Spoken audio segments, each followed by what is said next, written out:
क्या कभी रात में टिमटिमाते हुए तारों को देखकर आपके मन में ये सवाल नहीं आया कि ये संसार कैसे बना और इसे किसने बनाया? सदियों से इन सवालों के जवाब ढूंढे जा रहे हैं। कोई कहता है कि दुनिया ईश्वर ने बनाई, तो कोई कहता है कि ये संसार तो हमेशा से था। लेकिन प्रामाणिक और वैज्ञानिक जवाब किसी के पास नहीं है। इसलिए सच क्या है, आज मैं बताने की कोशिश करूंगा। सच तो मुझे भी नहीं पता, एक कोशिश है, एक प्रयास है।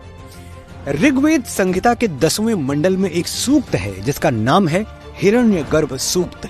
इस पाठ में ब्रह्मांड की उत्पत्ति का पूरा विज्ञान समझाया गया है। हिरण्यगर्भा समवर्तताग्रे भूतस्य जातः पतिरेक आसीत सदाधार पृथ्वीं द्यामुतेमाम कस्मय देवाय हविषा विधिम।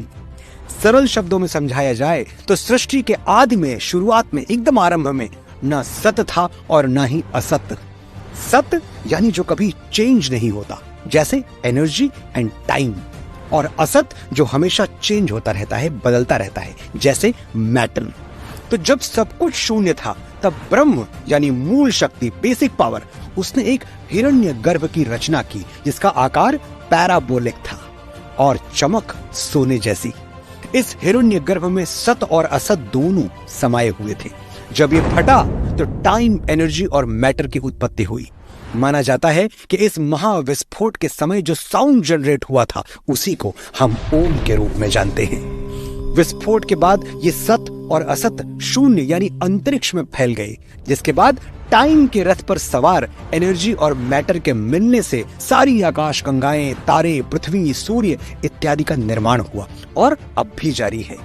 यानी आज हम स्पेस में जो कुछ भी देख पा रहे हैं और वो भी जो अब तक हमारी पहुंच से छुपा हुआ है, हमारी पहुंच से बाहर है, इन सब का निर्माण इसी हिरण्यगर्भ से हुआ था।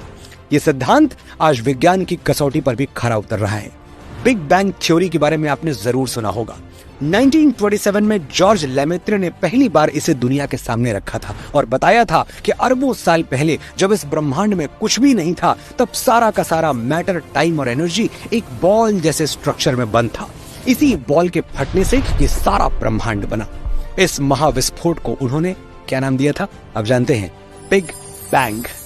विचार करने वाली बात है कि जिस सिद्धांत को पश्चिमी वैज्ञानिक आज समझ पा रहे हैं, उसे हमारे वैदिक वैज्ञानिकों ने दसियों हजार साल पहले सूत्रों में पिरो दिया था। ये है हमारा ज्ञान और विज्ञान। इसे श्रद्धा से सर झुकाइए और इम्पोर्टेड नॉलेज की तरफ भागने से पहले एक बार पलटकर अपने घर का संदूक जरूर देख लीजिए। सारा ज्ञान उसी में भरा है। जय हिंद, जय भारत।